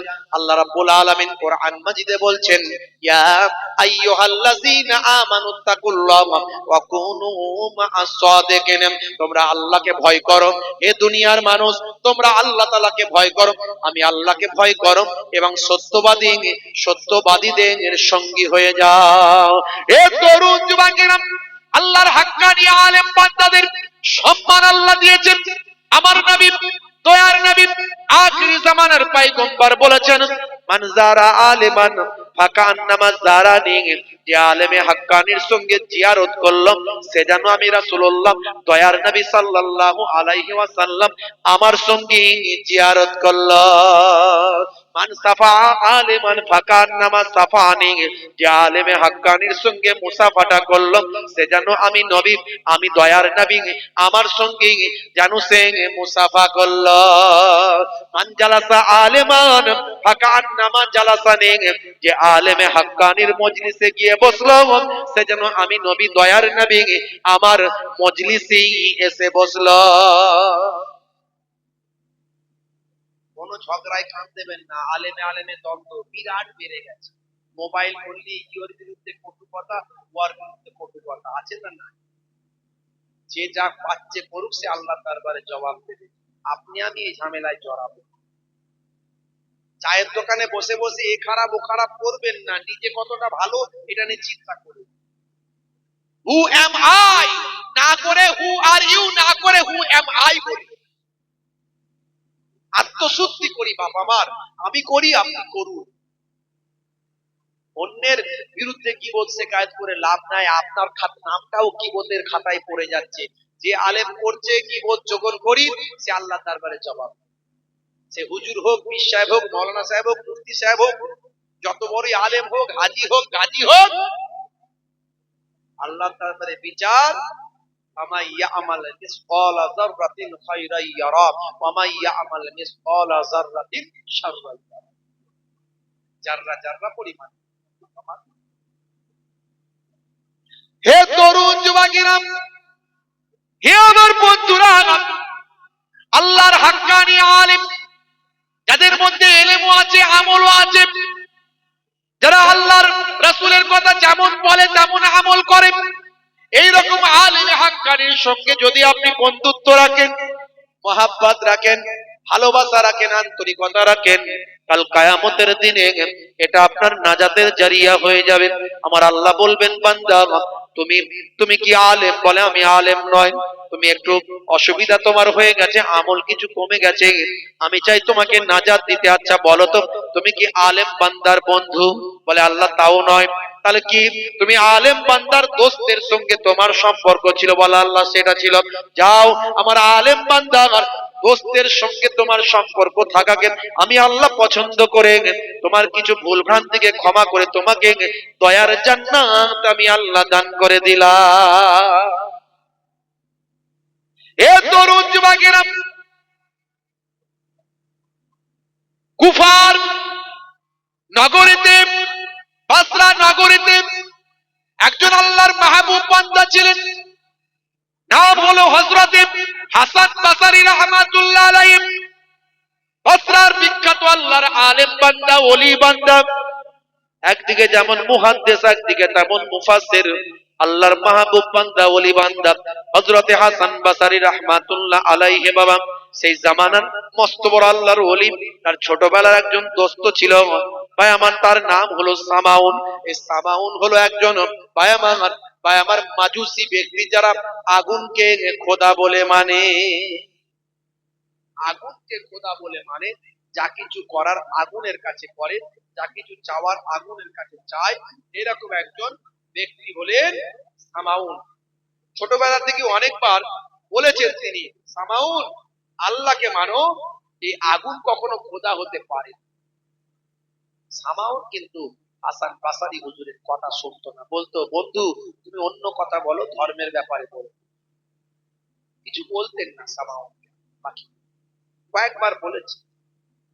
হে তরুণ যুবকেরা, কিন্তু দেখতে পাওয়া যায় হযরত হাসান বাসরি রাহমাতুল্লাহ আলাইহি সামাউনের ইন্তেকালের খবর পেলেন।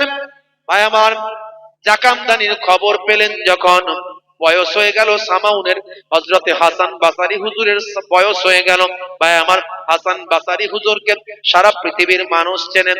আজকে হাজার হাজার তার মুরিদ মুতাকিদিন বাবা, হাজার হাজার ভাই আমার ইক্তেদা করার মানুষ, হাজার হাজার মুহিব্বিন বাবা।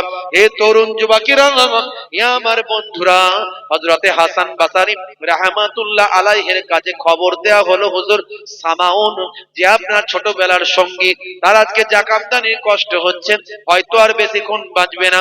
বলার সঙ্গে সঙ্গে হযরতে হাসান বাসারি প্রতিবেশীর হক কেমন বাবা দেখেন, কেমন আন্তরিকতা থাকা দরকার। ভাই আমার, একজন অমুসলিম হতে পারে, অগ্নি পূজক, আগুনকে খোদা বলে মানে মাজুসি ব্যক্তি হতে পারে। হযরতে হাসান বাসারি চলে গেলেন সামাউনের কাছে। এ তরুণ যুবকেরা, সামাউনের কাছে গিয়ে দেখেন সামাউনের জাকাতদানির কষ্ট হচ্ছে। সেই সময় সামাউনের মাথায় তিনি হাত বোলাতে লাগলেন, হাতটা বুলিয়ে দিতে লাগলেন, বললেন, ভাই সামাউন, তোমার বড় কষ্ট হচ্ছে ভাই। মাথায় হাতটা বোলাতে লাগলেন, ফুঁক দিতে লাগলেন, আল্লাহর কালাম করে ফুঁক দিতে লাগলেন। কিছু সময় পর সামাউনের কষ্টটা যেন একটু লাঘব হয়ে গেল। এবার হুজুর বললেন, সামাউন, তুমি আগুনকে খোদা বলে মানো, আর আমি আগুনের স্রষ্টাকে খোদা বলে মানি। এতদিন তোমাকে আর বলিনি, তুমি বলতে বারণ করেছো তাই, কিন্তু তোমার এই শেষ সময় একবার আমি বলার চেষ্টা করছি। মানতে মন যায় মানবে, না মন যায় আমার কিছু করার নাই।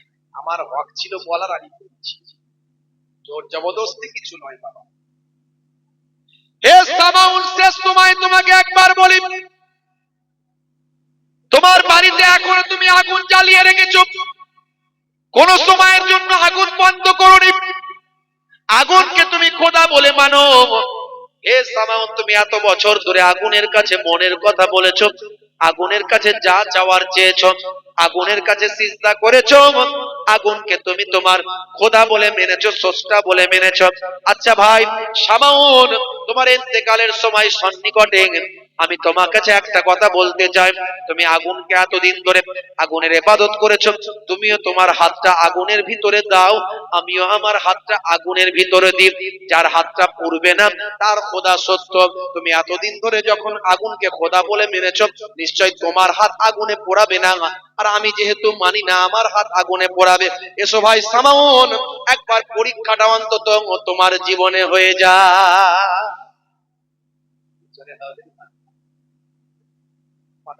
আমাদের এলাকার লোক সুবহানাল্লাহ কম বলে নাকি? না, সুবহানাল্লাহ বললি হুজুর পয়সা চাই, এরকম কিছু ব্যাপার আছে? জোরে আওয়াজ বা দিতে পারে না অনেকে, হুজুর দিতে আছি, ঠান্ডার সময় তো বুঝতেই পারছেন, আওয়াজটা বের করতে পারছি না। আচ্ছা বলুন তো, সুবহানাল্লাহ স্লোগান দিলাম কার? একবার জোরে সোরে তাকবীর হবে? নারে তাকবীর! এই তো মাশাআল্লাহ, আপনারা সব জানেন আল্লাহ করে, আপনারা নেক মানুষ, ভালো মানুষ, কিছু রাগ করবেন না আমার উপর।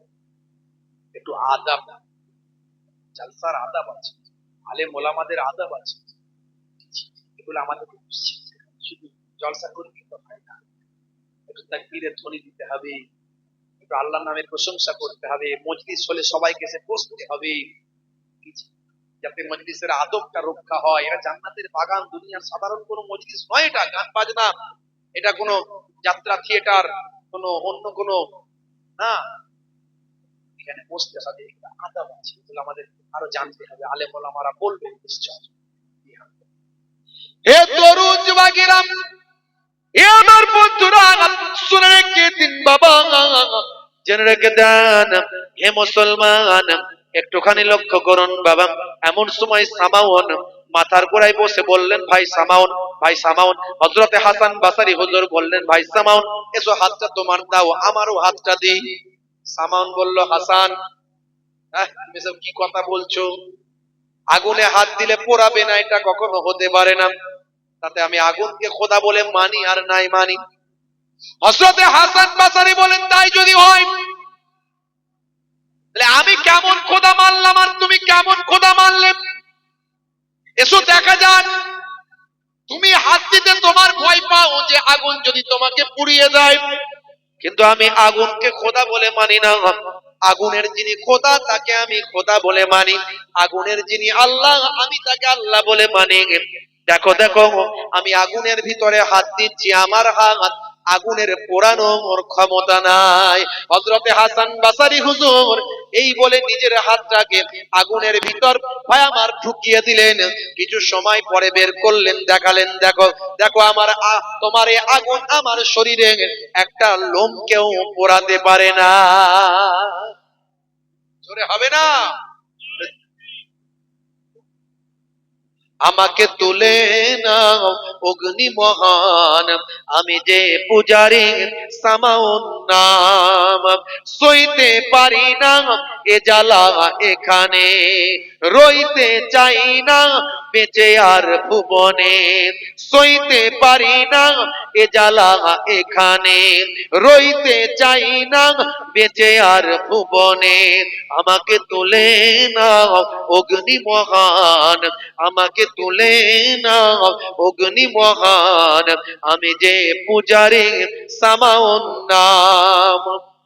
হাসান বাসারি পৌঁছে গিয়ে সামাউন ভাইকে দিল বলে, হাসান বাসারি পৌঁছে গিয়ে সামাউন ভাইকে দিল বলে, মৃত্যুর আগে কালেমা পড়লে জান্নাত তোমায় নেবে তুলে, মৃত্যুর আগে কালেমা পড়লে জান্নাত তোমায় নেবে কোলে, এই বলে হুজুর অগ্নিতে হাত, এই বলে হুজুর অগ্নিতে হাত, ওলি আল্লাহর দেখো করো কারামাত।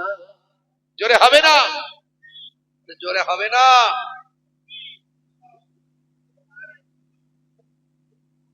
ভাইরা আমার, সামাউন তখন অবাক হয়ে গেলেন। অবাক হয়ে গিয়ে বললেন, ভাই হাসান, আমি তো বুঝতে পারিনি যে তোমার আল্লাহ তোমাকে এত ক্ষমতা দিয়েছেন। আমি বুঝেছি, আমি বুঝেছি তুমি সত্য, তুমি সত্য। আগুনের শক্তি হলো সবকিছুকে পুড়িয়ে দেওয়া, অথচ তোমার হাতটা পুরানো না। তুমি প্রকৃত মুসলমান, প্রকৃত ইমানদার যদি হও, প্রকৃত আল্লাহওয়ালা যদি হও, আল্লাহ তোমাকে রক্ষা করেছেন। আমাকে, আমি নিশ্চয় তোমার কথা শুনবো। তবে ভাই হাসান, আচ্ছা বলো তো, আমি যে এত বছর পাপ করলাম, এত বছর অন্যায় করলাম, ভুল করলাম, এখন তুমি যে আমাকে বলছো তোমার কথা শুনলে আমি কি পাপ মুক্তি পাবো, আমি কি জান্নাত পাবো, আমি কি জান্নাতে যেতে পারবো? তখন হাসান বাসারি হুজুর বললেন, আল্লাহর নবীর হাদিস, ইন্নাল ইসলামা ইয়াহদিমু মা কানা ক্বাবলাহু ওয়া ইন্নাল হিজরাতা তাহদিমু মা কানা ক্বাবলাহা ওয়া ইন্নাল হজ্জা ইয়াহদিমু মা কানা ক্বাবলাহু। ইসলাম মিটা দেতা হে আগলে গুনাহো কো। তুমি এতদিন জানতে না, তাই তুমি ভুল করেছো, এখন জানতে পেরেছো। এখন তুমি যদি কালেমা পড়ো, আমি বলছি তোমাকে, আল্লাহর নবী যেহেতু বলেছেন, আমার আল্লাহ তোমার জীবনের গুনাহ মাফ করে দেবে। জোরে হবে না? আমরা যদি এখন তওবা করি, যা গুনাহ করেছি আমার আল্লাহ কবুল করার জন্য রেডি হয়ে আছে। খালি আজকের মজলিস থেকে আপনি তওবা করবেন অন্তর থেকে, আল্লাহ যা এতদিন গুনাহ করেছি আর আমি গুনাহ করব না। ইয়া আইয়ুহাল্লাযীনা আমানু তুবু ইলাল্লাহি তাওবাতান নাসুহা। অন্তর থেকে যদি তওবা করেন, আপনার জীবনের গুনাহ মাফ করবেন কে? যারা বলেন কে? মুসা কালিমুল্লাহর জামানাতে, ভালো করে শোনেন, মুসা কালিমুল্লাহর জামানাতে দীর্ঘদিন ধরে পানি হয়নি, খরা হয়ে গেছে, খরা হয়ে গেছে। লোকজন মুসা কালিমুল্লাহর কাছে এসেছে, হুজুর আপনি একটু দোয়া করেন, একটু আল্লাহর কাছে বলেন, আল্লাহর সঙ্গে আপনার কথা হয়, আপনি আল্লাহর সঙ্গে একটু কথা বলেন। পানি যদি না হয়, পানি যদি না হয় কেমন করে আমরা বাঁচবো? ছেড়ে দিন, ছেড়ে দিন, ছেড়ে দিন। नारे तकबीर, नारे तकबीर, नारे तकबीर, नारा इशारत। ओली का दामन नहीं छोड़ेंगे, ओली का दामन नहीं छोड़ेंगे, हजरत मुजाद्दिद अल-बिसानी रहमतुल्लाह अलैह के दामन नहीं छोड़ेंगे। ভাইরা আমার, মুসা কালিমুল্লাহর কাছে লোকজন এসে বলল, হুজুর আপনি আল্লাহর সঙ্গে কথা বলেন, একটুখানি আল্লাহর কাছে দোয়া চান যাতে পানি আল্লাহ দেন। মুসা নবী বললেন চলো ইস্তিসকার নামাজ পড়বো, ময়দানে চলো, সবাই ময়দানে এসো। সবকিছু তো সিস্টেম আছে না, সিস্টেমেটিক চলতে হবে, তবে তো আল্লাহর সঙ্গে কথা হবে। কারণ সলাতের মধ্যে আল্লাহর সঙ্গে দিদার হয়, কথা ঠিক না ভুল? সলাতের মধ্যে আল্লাহর সঙ্গে কথা হয়। যখন সিজদায় যাবেন আল্লাহর সঙ্গে বান্দা ডাইরেক্ট কথোপকথন করবেন। জোরে বলুন সুবহানাল্লাহ। তুমি যা কিছু বিপদ আপদ মুসিবতে আছো আল্লাহকে জানাও, নামাজের পানিতে যাও, সিজদায় গিয়ে বলো ওয়াস্তাঈনু বিসসাবরি ওয়াস-সালাহ, বান্দা তোরা আমার কাছে সাহায্য প্রার্থনা কর ধৈর্য এবং নামাজের মাধ্যমে। জোরে বলুন সুবহানাল্লাহ। আল্লাহ নিজে বলছেন। তাই যখন আজান দেবে মসজিদে গিয়ে হাজিরা দেবে, মসজিদে গিয়ে হাজিরা দেবে। মুসলমানের ছেলে আজান হলে মুয়াজ্জিন যখন বলে হাইয়া আলাস সালাহ, মুসলমানের ছেলে মসজিদ তলায় ছিল, সেখান থেকে হয়ে গেল ফাঁকা। কেন রে ভাই? বলে মুয়াজ্জিন যদি দেখতে পায় তাহলে বলবে পল্টু নামাজ পড়বি আয়, তাই তাড়াতাড়ি মসজিদ তলা থেকে পালায় যাতে মুয়াজ্জিন দেখতে না পায়। ভাইরা আমার, নামাজের সময় হলে মসজিদে যেতে হবে। হে তরুণ যুবকেরা, হে আমার বন্ধুরা, হে আমার মুরব্বিয়ানেরা, হযরতে মুসা কালিমুল্লাহ ময়দানে চলে গেলেন, ইস্তেসকার নামাজ পড়বেন। 2 রাকাত নামাজ পড়ে দোয়া চাইবেন। শত শত মানুষ ময়দানে চলে এলো। হযরতে মুসা কালিমুল্লাহ নামাজের পর আল্লাহর দরবারে মোনাজাত করছেন। হে আমার আল্লাহ, আমি তোমার পয়গম্বর, দোয়া চাই। দীর্ঘদিন ধরে পানি হয় না, মানুষ পানির জন্য পেরেশান, একটু পানি তুমি দান করো, মানুষের জন্য পানি দিয়ে দাও। এমন সময় দেখতে পাওয়া যায় আমার আল্লাহর পক্ষ থেকে যখন পানির জন্য মুসা নবী দোয়া চাইছেন, তত বেশি আকাশের রৌদ্রের প্রখরতা বেড়ে যাচ্ছে। মেঘ হওয়া তো দূরের কথা, পানির জন্য যত দোয়া চাইছেন তত সূর্যের তাপ আরো বেড়ে যায়। মুসা কালিমুল্লাহ বলে, আল্লাহ এটা কেমন কথা? তোমার আমি পয়গম্বর, তোমার আমি নবী, তোমার কাছে এত মানুষকে নিয়ে দোয়া চাই, অথচ তুমি পানি তো দিচ্ছ না, সূর্যের তাপ আরো বাড়িয়ে দিচ্ছ, তোমার নবীর অসম্মান করছো। তোমার নবীর সম্মান কি মানুষের কাছে থাকবে? আল্লাহ বললেন, হে নবী মুসা, শুনে রেখে দাও, জেনে রেখে দাও, এই মজলিসের ভিতরে এমন একজন ব্যক্তি আছেন যে 40টা বছর আমি আল্লাহ আর একদিনও ইবাদত করে না। সেই ব্যক্তির জন্য তোমার দোয়া আমি কবুল করি না, বরং আরো সূর্যের প্রখরতা আরো বাড়িয়ে দিচ্ছি। যতক্ষণ পর্যন্ত সেই ব্যক্তি এই মজলিসে থাকবে ততক্ষণ পর্যন্ত তোমার দোয়াও কবুল হবে না। মুসা নবী রাগান্বিত হলেন। এমনি রাগী মানুষ কে আছে এমন লোক আজকে ঠেলায় পড়ে এখানে নামাজ পড়তে এসেছে পানির জন্য? চাষবাস ফসল সব নষ্ট হয়ে গেছে বলে এসেছে, ঠেলায় পড়ে এসেছে, জমিন ফেটে গেছে, খরা হয়েছে বলে এসেছে। এতদিন একবারও আল্লাহর ইবাদত করে না, আল্লাহকে ডাকে না। কে আছে এমন লোক? এই কে আছো, বেরিয়ে যাও। আচ্ছা বলেন, এরকম যদি কাউকে বলে যে থাকবে, সে কি বেরোবে না মাথা নিচু করে আরো লুকিয়ে পড়বে? কথা ঠিক না ভুল? মাথা নিচু করে আরো লুকিয়ে পড়বে, লোকে জানতে পেরে যাবে এবারটা 40 বছর আল্লাহকে একবারও ডাকে। কি কথা ঠিক না ভুল? হে তরুণ যুবকেরা, এমন সময় হযরতে মুসা কালিমুল্লাহ একথা বলার পরে যে লোকটা ছিল সেই লোকটা মাথা নিচু করে আল্লাহর দরবারে রোনাজারি শুরু করলো। আল্লাহ, ইজ্জত কা সওয়াল হ্যায়, সম্মানের ব্যাপার। আমি যদি বেরিয়ে যাই লোকে আমাকে চিনতে পেরে যাবে, আমাকে খারাপ লোক, বাজে লোক বলে জানতে পারবে। তুমি আল্লাহ মুসা নবীর আল্লাহ, তুমি আল্লাহ নেককার বান্দাদের আল্লাহ, তুমি আল্লাহ আমার মতো গুনাহগারের, তুমি ছাড়া তো আর কোনো আল্লাহ নাই। আমি 40টা বছর তোমার ইবাদত করিনি, এটা সত্য, কিন্তু তুমি ছাড়া আমি আর অন্য কাউকে আল্লাহ বলিও তো মানি না। ও আমার আল্লাহ, তুমি আমাকে ক্ষমা করে দাও, আমার ভুলকে মাফ করে দাও। আজ তোমার কাছে আমি তওবা চাই, তুমি যদি আমার ইজ্জতকে বাঁচিয়ে দাও, তুমি আকাশ থেকে যদি পানিটা দিয়ে দাও, সব সমস্যা মিটে যাবে, আমার সম্মানটা বেঁচে যাবে। যদি তুমি আমার সম্মানটা বাঁচিয়ে দাও, আমি ওয়াদা করছি আজ থেকে আমি তোমার ইবাদত করা শুরু করে দেব। এমন দোয়া, এমন তওবা, এমন ইস্তেগফার করার কারণে আমার আল্লাহ রাজি হয়ে গেলেন। ভাই আমার, দোস্ত আমার, ওই বান্দার দোয়া আল্লাহর আরশে কবুল হলো। সঙ্গে সঙ্গে আকাশে সূর্যের উপর মেঘ চলে এলো, মেঘ ঢাকা দিয়ে দিল সূর্যের আলো, অন্ধকার হয়ে গেল। আকাশ থেকে কয়েক মুহূর্তের মধ্যেই ঝরঝর করে পানি বর্ষণ হতে লাগলো। মুসা নবী অবাক হয়ে গেলেন, কি ব্যাপার, কি ব্যাপার? এই মাত্র আল্লাহ বললেন এক বান্দা এখানে আছে, সেই বান্দা বেরিয়ে না যাওয়া পর্যন্ত আমি আল্লাহ পানি দেব না। আর সেই বান্দা বেরিয়ে যাওয়ার আগেই আমার আল্লাহ পানি দিয়ে দিলেন। ব্যাপারটা কি? ব্যাপারটা কি? হে তরুণ যুবকেরা, হে আমার বন্ধুরা, শুনে রেখে দিন বাবা। মুসা নবী আল্লাহকে বলেন, আল্লাহ এটা কেমন হলো? আমার সম্মান কি করে থাকবে? তুমি বললে এক ব্যক্তি এখানে আছে, সে বেরিয়ে না যাওয়া পর্যন্ত তুমি পানি দেবে না, অথচ সেই ব্যক্তি কেউ তো এখান থেকে গেল না, তার আগেই তুমি পানি দিয়ে দিলেন। এমন সময় আমার আল্লাহ বললেন, হে নবী মুসা, শুনে রেখে দাও, জেনে রেখে দাও, যার কারণে আমি এতক্ষণ পানি দিচ্ছিলাম না, তার কারণেই আমি আল্লাহ এখন পানি দিয়ে দিলাম। হে নবী মুসা, সে এমন তওবা করেছে, আমি আল্লাহ তার তওবা গ্রহণ না করে পারি না। আমি তার তওবাকে গ্রহণ করেছি, তার দোয়াকে কবুল করে তৎক্ষণাৎ আমি আল্লাহ তোমাদের উপর পানি নাজিল করে দিয়েছি।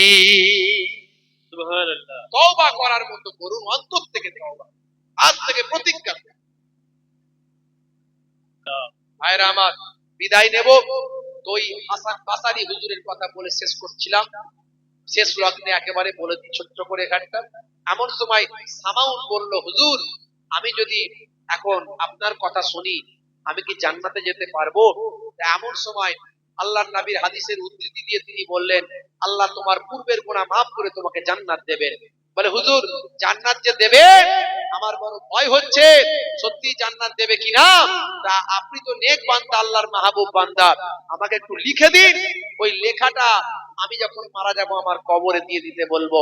যদি আমি কোনো বিপদে পড়ি, ওই লেখাটা আপনার দেখাবো। হাসান বাসারি এতটাই ইমোশনাল হয়ে গেলেন, যেহেতু তার দীর্ঘদিনের সাথী আজকে ইমানদার হয়েছে, তিনি লিখিয়ে দিলেন। ওই লেখাটা দিয়ে দেওয়া হলো। ভাই আমার সামাউন মারা গেলেন। মারা যাওয়ার আগে বলেছিলেন আমার হাতে দিয়ে আমাকে কবরস্থ করতে, হাতে দিয়ে কবরস্থ করা হলো। হাসান বাসারি হুজুর ফিরে এলেন বাসরার মসজিদে। তিনি ইবাদত বন্দেগী করছেন। মনে পড়ে গেল, জান্নাত তো আমার বাড়ির সম্পত্তি নয় যে আমি তাকে জান্নাত পাবেই বলে দিতে পারি। জান্নাত দেনেওয়ালা কে? আল্লাহ চাইলে দিতে পারেন, নাও দিতে পারেন। আমার বলার ক্ষমতা নাই, আমার এখতিয়ার নেই আমি তুমি জান্নাত পাবে এটা বলার শক্তি আমার নাই। হাসান বাজারি হুজুর ঝরঝর করে কাঁদতে লাগলেন, আল্লাহ গো আমি ভুল করে ফেলেছি, আমি তোমার এখতিয়ারকে নিজের এখতিয়ার মনে করে বলে ফেলেছি, আল্লাহ আমাকে তুমি ক্ষমা করে দাও। কাঁদতে কাঁদতে কাঁদতে কাঁদতে একটু তান্দ্রা ভাব, চোখটা লেগে গেছে। সামাউনের সঙ্গে স্বপ্নের মধ্যে দিদার হয়ে যাচ্ছে। দেখছে সামাউন আল্লাহর জান্নাতের ভিতরে ঘোরাঘুরি করছে। সামাউনকে হুজুর জিজ্ঞাসা করছেন, সামাউন কি ব্যাপার, কি ব্যাপার? বলছে, তোমার ভাই হাসান, আপনার এই যে লেখাটা আমাকে আর দেখাতে হয়নি, তাতে আমার আগের গুনাহ মাফ করে আমাকে জান্নাত দেওয়া হয়েছে। এই দিন আপনার লেখাটা আর কাজে লাগেনি, তাই আপনাকে ফেরত দিলাম বলে হাতেতে স্বপ্নের মধ্যে দিয়ে দিলেন। হাসান বাসারি হুজুরের ঘুমটা তান্দ্রাটা কেটে গেল। হাতটা মুঠো করা আছে, খুলে দেখছেন কাগজের টুকরোটা হাতের মধ্যেই আছে। জোরে হবে না? জোরে হবে না? ভাইরা আমার, আল্লাহ ওয়ালা হয়ে যান, আল্লাহর মাহবুব বান্দাদের সঙ্গী হয়ে যান। মুজাদ্দুজ জামান দাদা হুজুর পীর কেবলা রাহমাতুল্লাহ আলাইহিকে ভালোবাসুন। কে হুজুর, কোন নাতি, কোন পোতা, কে কি বলছে, ভাই আমার দাদা হুজুর কেবলার পক্ষে হলে, সিলসিলার পক্ষে হলে, কোরআন হাদিসের পক্ষে হলে আমরা গ্রহণ করব। আমি ছোট হুজুরের নাতি, পীরনগর হুজুরের পোতা, আপনাদের পীরের ঘরের আওলাদ। ভাই আমার, দুই দিক থেকে, সব দিক থেকে কুরাইশ খানদানের রক্ত আমার শরীরে আছে, তা বলে আমি বিরাট কিছু নয়। মনে রাখবেন, যদি দাদা হুজুর কেবলার সিলসিলা, আকীদা, তরিকার উপরে যদি থাকি, নিশ্চয়ই আপনারা গ্রহণ করবেন, আর না হলে আমার সামনে আসবেন না, আমার থেকে দূরে থাকবেন। এই আকীদা, এই বিশ্বাস নিয়ে চলবেন। কিন্তু দাদা হুজুর পীর কেবলা রাহমাতুল্লাহ আলাইহিকে আমার আপনার পীর মুর্শিদ হিসাবে যে ছাতার তলায় আছি, যে নীতির তলায় আছি, সেই নীতিটা ঠিক রাখবেন।